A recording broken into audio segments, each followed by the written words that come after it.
विष्णू आसाराम बोडखे, मुद्दलवाडी तालुका पैठण, जिल्हा संभाजीनगर येथील असो.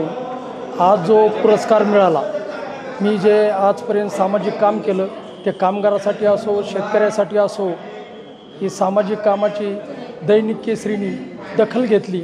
आज आधुनिक दैनिक केसरीने दखल घेऊन आमचा जो सन्मान केला त्याबद्दल खरोखर त्यांचे मी आभार मानतो. आणि दैनिक केसरीने जो सन्मान केला, आमची दखल घेतली, त्याबद्दल मला भरभरून आलं. आणि यावरून असं वाटतं का आपण सामाजिक कामात अजून आपलं वय जरी झालेलं असलं, 64 झालेलं असलं, तरी आपण सामाजिक कामात या पुरस्कारामुळं पुन्हा आम्हाला स्फूर्ती आली. आणि अजून शेतकऱ्यासाठी, कामगारासाठी काम करतच राहणार, दलित दिनदुबळ्यासाठी काम करतच राहणार या स्फूर्तीमुळं. त्याबद्दल मी यांचे आज कार्यक्रम घेतला त्याबद्दल त्यांचे आभार मानतो.